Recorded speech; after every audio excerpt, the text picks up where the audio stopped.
Get dinner and a bath ready, pronto, slave. Don't act spoiled just because you're pregnant. After his words, I felt a shock hit my back. As I tried to get up, my body collapsed back to the floor.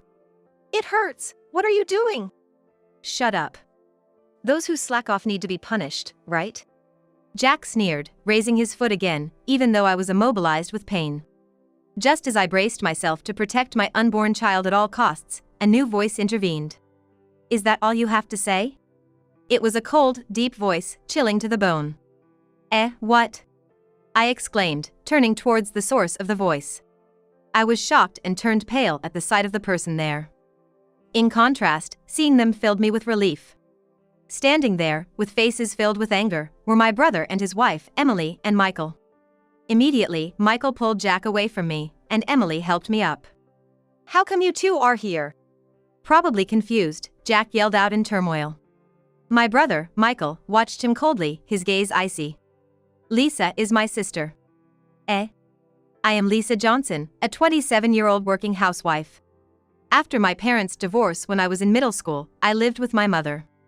We never struggled financially, thanks to my father's regular child support and my mother's sufficient earnings.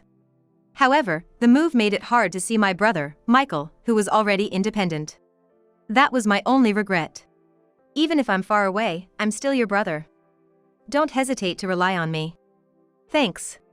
Even though we were apart, Michael kept in touch, visiting occasionally and sending gifts during holidays. I grew up without much hardship and became independent. Life was smooth until recently, when my mother passed away from illness. Unable to rely on Michael at that time, and without contact information for my father, I struggled alone. Are you okay? I know you're strong, but I want you to rely on me too. I met Jack, my husband, through a friend's introduction during that difficult time. Overwhelmed with my mother's funeral and other matters, I found solace in Jack's supportive and gentlemanly demeanor. We married after a year of dating, despite others saying it was too quick. People around us were saying, "Isn't it too soon, and maybe you should date a little longer before making a decision." But I really love you. That's why I want to be together as soon as possible. Jack said with such earnestness that I decided to marry him. Jack, huh? My brother Michael, who had become calmer by then, looked a bit uneasy about it. Still, Michael kindly watched over us. My in-laws seemed like gentle people, and I felt reassured. Lisa, use this. It's a wedding gift. But I decided to contribute on behalf of our parents too. Saying that, my brother, Michael, offered to pay for the wedding, and we had a lavish ceremony. But, at Michael's request, I kept it a secret from Jack that my brother was the one who paid. After we got married, my in-laws didn't interfere with our lives, saying, if we get too involved, it might suffocate you, right? They maintained a healthy distance. In such an environment, I truly felt grateful for marrying Jack. That was until I got pregnant. It happened just a few days ago. Feeling unwell, I visited the hospital. Congratulations. That's when I found out I was pregnant. I was overjoyed and immediately shared the news with Jack when he got home. I was sure Jack would be happy too. But his response was lukewarm, Is that so? Jack's response was disinterested, which took me by surprise. His lack of enthusiasm was unexpected. You're happy, right? Yeah, sure. I'm happy. I got a kid before my boss. His boss must be referring to my brother, Michael. Actually, Michael and I work at the same company, though in different departments. Michael is the sales manager. Being an administrative employee, I rarely get to talk to him at work. By the way, Jack doesn't know that my brother is his sales manager. Keep it a secret from Jack that I'm your brother. Michael had requested, so I did. Why is my brother being brought up as a comparison? Why are you mentioning the manager? I just don't like that guy. Apparently, Jack has always found it hard to get along with Michael. Michael used to be Jack's mentor, and often reprimanded him. At that time, Michael was married to Emily, the woman Jack had feelings for. Now, it seems Jack views my brother as a rival. If I had met Emily first. No, I'm all about Lisa now. I understand. I said with a smile, but inside, I felt uneasy. Indeed, as Jack said, Michael and Emily don't have children. It seems Jack is happy that we had a child before my brother, whom he views as a rival. It's not just because it's our child, is it? I'm not really a kid person, Jack admitted in response to my musing. I was surprised, as he had never mentioned this before, and stared at him in disbelief. Don't worry. Just keep doing what you've been doing, he said. Keep doing what I've been doing? Yeah. As long as you do that, I won't have any complaints. Feeling uneasy about his words, I nodded. Lisa, are you okay? You seem lost in thought. My colleague asked me the next day. I was distracted at work, still thinking about Jack's words. She is Emily, my sister-in-law, married to my brother, Michael. I explained to Emily about my pregnancy, Jack's reaction, and how I felt about it. That reaction is indeed concerning, Emily said, her face clouded with thought. However, she quickly turned to me with a smile. I should have said this first. Congratulations on your pregnancy, Lisa. Thank you, I replied, returning her kind smile. Emily is genuinely a wonderful person, and I deeply respect her from the bottom of my heart. When I learned that my brother Michael married such an amazing woman, I was thrilled to have her as a sister-in-law. It made sense why Jack had feelings for her. If you need anything during your pregnancy, just let me know. I'm here to help, not just with work but personally too, if it's not too much trouble. I was truly grateful for her offer. Lisa. Oh, Michael. It's rare for you to approach me at work. Yeah, well. I heard you're pregnant. Soon after, Michael, who apparently had heard from Emily, came to speak to me. He congratulated me and said he'd send a gift later. As we were discussing maternity leave and other details, Jack, looking sullen, approached us. Is there something you need from my wife, manager? Michael looked briefly annoyed. I was just explaining a few things about the pregnancy. I'll leave you two now, he said and quickly walked away. Jack watched Michael's retreating back with a glare and sighed in exasperation. You're close with the manager? He's my senior colleague's husband. Ah, right, you're both in the admin department. I maintained the secret as per my brother's request, not revealing our true sibling relationship. You seem to be close with Emily. She was my mentor. Emily being your mentor, that's something to be jealous of. This made me feel uneasy again. Are you going to take maternity leave? Yes, I plan to. I told Jack this, although I wasn't in a hurry to take leave at that time.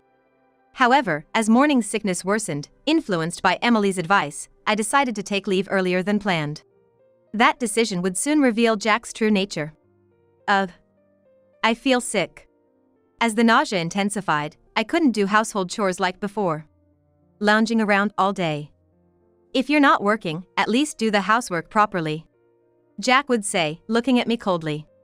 When I said, I feel too sick to do anything, he would click his tongue in annoyance. Emily would have done the housework perfectly. Hearing such comments was a shock to me. And then, Jack began to complain about everything at home. If I managed to prepare a meal, he'd criticize it as just convenience food, or if I couldn't clean and curled up in discomfort, he'd grumble, the house is dirty. You're home all day, clean it up. He'd also demand, prepare the bath when you know I'm coming home, increasingly cornering me with his words. Jack, stop talking like that. I'm carrying your child. Shut up. Didn't I tell you to keep doing things as usual? I hadn't expected that his words would have such a meaning. His words almost brought me to tears. Jack's cold gaze continued. I wanted help, but my mother was no longer around, and I had no childhood home to return to. When I thought of turning to my in-laws, Jack would say, don't bother my parents. Finally, I decided to contact Michael. What's wrong, Lisa? Did something happen? I'm sorry. Lisa, it's okay. Take your time and tell me, Emily said as she took over the phone. When I asked for help, she immediately responded, I'll come right over. Just lie down and wait. Her words brought me relief, and I drifted off to sleep. Hey, wake up. I'm not sure how much time had passed when I was awakened by Jack's voice. Lounging around in the middle of the day instead of doing housework. You've got some nerve. I'm sorry, I'm not feeling well. Don't make excuses. You're really useless, Jack said heartlessly, causing tears to spill from my eyes. If you have time to cry, get up and do the housework. I tried to get up. But I couldn't. Hurry up and get dinner and a bath ready, slave. Don't be spoiled just because you're pregnant. Right after those words, I felt a blow to my back. As I tried to get up, my body collapsed back to the floor. It hurts. What are you doing? Shut up. Slackers need to be punished, Jack said, raising his foot to kick me again as I lay immobile in pain. Just as I braced to protect my unborn child, a chilling, deep voice rang out. Is that all you have to say? Huh, what? I turned towards the voice, wide-eyed and then pale-faced. Contrary to Jack's demeanor, I felt immense relief at the sight before me.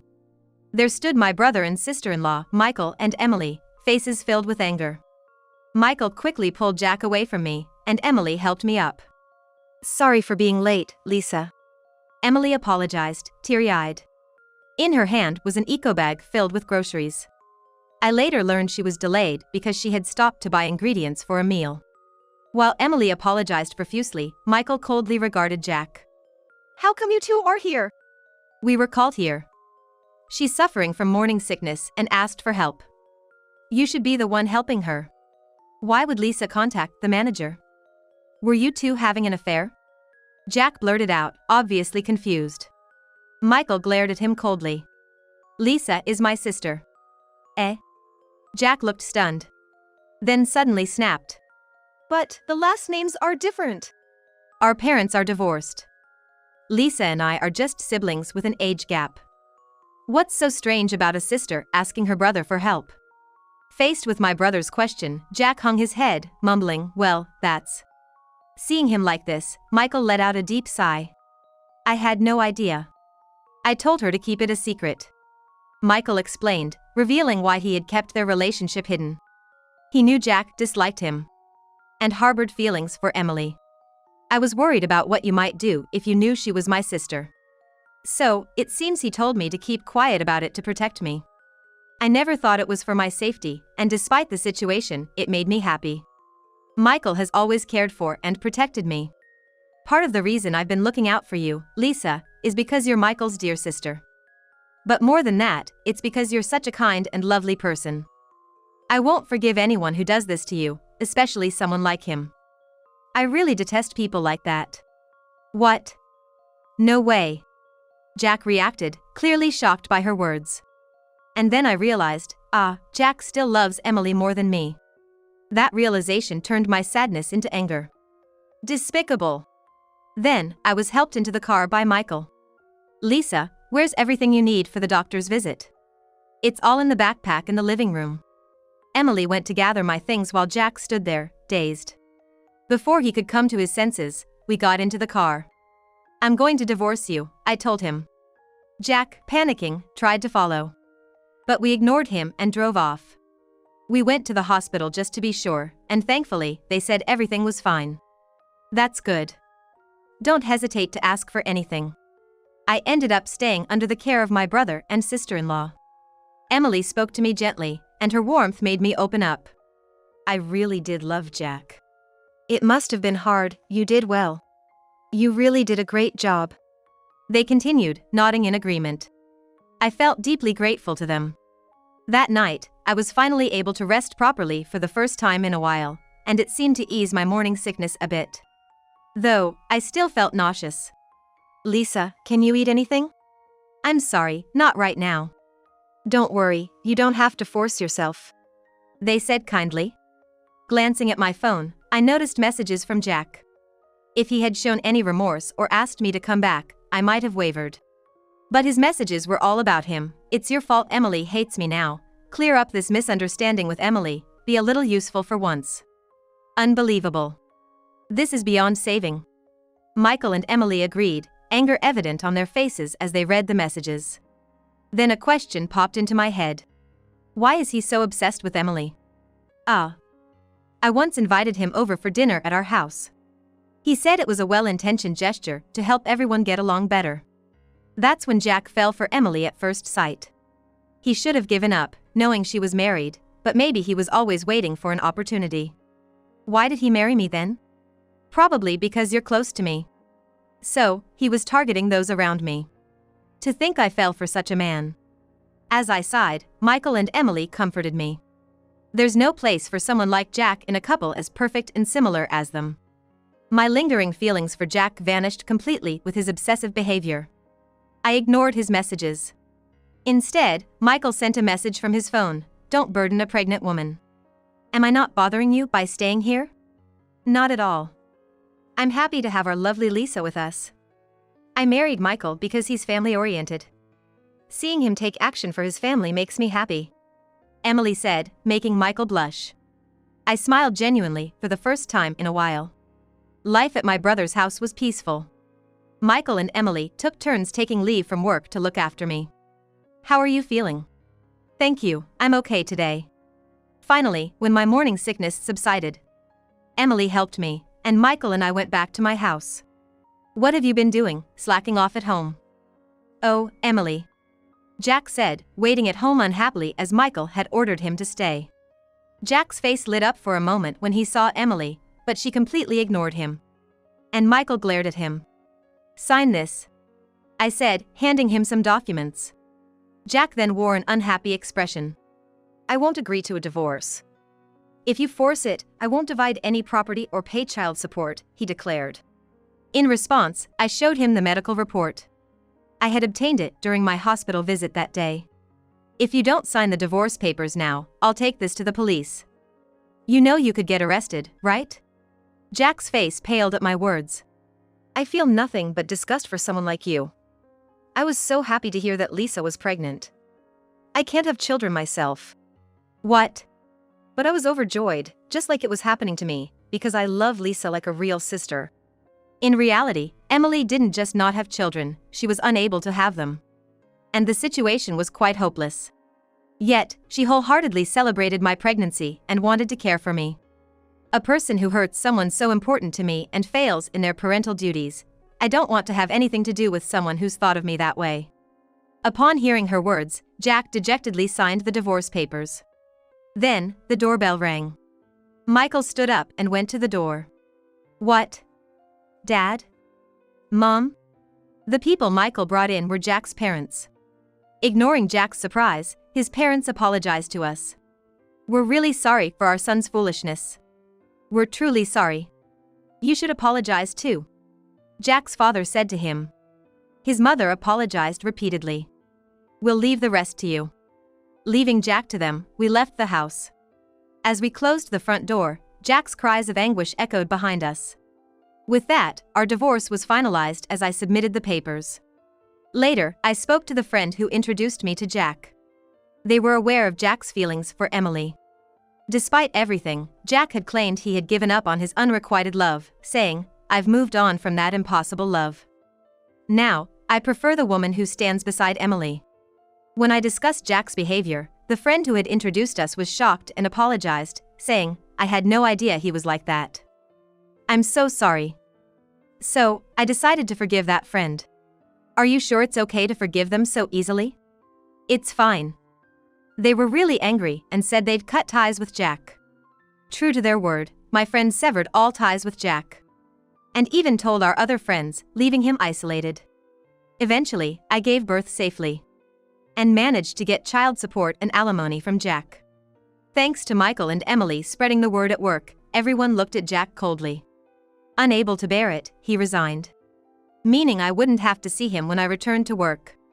Feeling relieved about this, I was preparing to leave the hospital when... Wait, is that Jack? I froze when I spotted Jack standing in front of the hospital. Why was he here now? What did he want? Lisa? What's wrong? Oh. Doctor. As I was lost in thought, Dr. David Miller, who always listens to me with great empathy, addressed me. Suddenly, his gaze fell on Jack. Excuse me, could you please keep an eye on her for a moment? The doctor then called a nurse to stay with us and approached Jack himself. What are you doing here? Well. I was looking for my wife and child.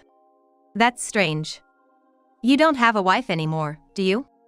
I had shown the hospital staff Jack's photo and explained the situation. So they didn't let him in, and Dr. Miller knew exactly where to find him. Allow me to say this, if you can't care for your pregnant wife, you shouldn't be married to anyone. Dr. Miller said firmly. Jack, enraged, tried to hit him. But his arm was stopped by a security guard. "Don't worry, I'll make sure she's happy." Jack began to shout, but he was soon taken away by the police, who had been called to the scene. After watching this unfold, Dr. Miller returned. How about we get something to eat?" he suggested, slightly blushing. His invitation made me blush too. Lisa is not to be underestimated. Truly. "You're quite popular," Emily added, with both of them and the nurses watching, making me blush even more. Then, I went back to my brother and sister-in-law's house. Emily was completely smitten with my child, constantly cooing, so cute, making me laugh along. "Hey, Lisa." "What?" "That doctor, he's really a good person." Apparently, Dr. Miller had asked Michael several questions when he visited. Michael honestly discussed both the good and bad sides. After hearing this, Dr. Miller expressed his desire to become the child's father. "There's no rush. I just want you to be happy, that's all a brother wishes for." Hearing those words, the idea of remarriage crossed my mind. Honestly, I was anxious about what Dr. Miller had done for me. I didn't want to stay with Jack any longer, but was it right to take the child's father away? I had these thoughts. "Don't worry. Do you think a child would be happy with such a man as a father?" Dr. Miller reassured me. His words helped me realize, having such a man as a father would only bring trouble. "It's going well. Don't worry, the baby is growing healthily." He kindly reassured me further and even checked on us during his breaks. Most importantly, when he invited me to dinner, I didn't feel any discomfort. In fact, I think I blushed. "I'm serious about this. I'd be happy if you would consider it," he said as he left, smiling kindly. Maybe he could be the right one. I began to think positively. Michael, noticing this, smiled gently. Emily watched over us warmly. "All right, Lisa. Go for it." "Understood." After settling down, I filed a police report. I had said I'd report him if he didn't sign the divorce papers, but I never said I wouldn't if he did. So, I went ahead and filed it. With the medical report and his recent outburst at the hospital, Jack was arrested and faced imprisonment. He ranted at his arrest, but everyone ignored him. Now I could focus on raising my child in peace. "I'm really sorry about all this. It's not your fault." With Jack gone, I introduced the child to his parents. Despite everything, they thanked me profusely for letting them meet their grandchild. "We always thought you hated us because Jack said so. We thought it best not to interfere." It turns out Jack's parents hadn't interfered because of his manipulations. "If possible, we'd like to help with the child." Of course, I smiled back. Surprisingly, Jack's parents were unaware of his obsession. When told, they were shocked and regretted their parenting. "Lisa, can I change the diaper?" "Thank you." "Please do." With Michael and Emily's support, I was managing well. "Lisa, isn't it about time?" "Oh, right. I'll just be a minute." In addition, my interaction with Dr. Miller continued. Recently, we've been meeting for an hour or so for meals or shopping. "Sorry for keeping you waiting. You're not with the baby today?" "Don't worry, I wasn't waiting long. My brother and his wife are looking after my baby today. He often comes to see me during his busy schedule and sometimes even helps with taking care of the child. Being an OBGYN, he's been a great support. Above all, he always prioritizes me and treats me kindly, and I find myself increasingly drawn to him." "That's right. My brother and his wife invited us over for dinner today." "Definitely, I'd love to join." So we planned a dinner with him at my brother's house. Michael was going to show off his cooking skills. "This is made by Michael? Amazing." In this day and age, with both partners working, sharing household duties is essential. "I'll take note of that," he said with a smile, but then became serious. Taking my hand, he said, "Let me say this again.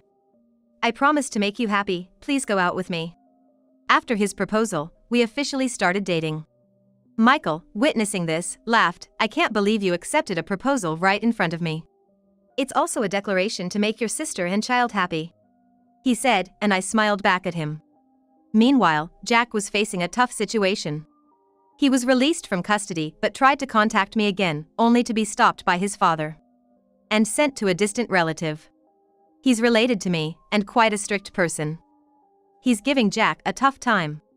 It seems this relative is known to be quite formidable, and Jack is living there, screaming daily. We'll be going there too. Jack's parents said, planning to join and keep an eye on him to prevent further trouble. Because of his strong obsession, he might cause trouble for me and Emily again. I let them hold their grandchild again. Thank you, Lisa. Don't worry, we'll make him take responsibility. They said as they left with smiles. Raising a child is still challenging. But with everyone's kind support, I have nothing to worry about. And there's one more happy event. After the divorce, I reunited with my father, who I hadn't seen in a while. He had been abroad in remote areas and didn't know about me or my mother. My father, who was unaware of both my and my mother's situations, returned to the country after falling ill, wanting to spend his last days here. I'm really glad I could let Dad meet my child. Yeah. I'm also glad to have met your father. My brother and his wife were a bit harsh on my father, scolding him for not being there for me during my tough times. But I was just happy to see him one more time before it's too late. They called me too soft, but I'm too happy these days to care about such comments. Before I knew it, 3 years had flown by. After everything settled down, we got married, becoming a couple both in name and reality. My sister getting into a relationship right in front of me, yet being so cautious. My brother, who has always been watching over us, ended up saying that to me. I had to be careful, especially after my hasty marriage with Jack had failed. After such an experience, one naturally becomes more cautious the next time. Maybe you just forgot? That might be true. I already felt like we were married. My child, who has grown up, calls David Papa and loves him dearly. David, in return, fully commits to being a wonderful father. As for Jack, he still hasn't escaped from his strict relatives' place. Recently, I met my former in-laws, who complained he's still useless, no matter how much time passes. I wonder if he's still screaming, I thought, laughing to myself. Lisa, are you ready? Yes, of course. Today is our wedding day. I was hesitant about having a wedding at my age, with a child. But my brother and his wife encouraged me, leading to this happy day. You look beautiful, Lisa. Thank you. Let's be happy and laugh together from now on. We made a promise and headed to the venue where everyone was waiting. After so much hardship, it's time to enjoy happiness. Years from this blissful day, I'll be expecting David's child.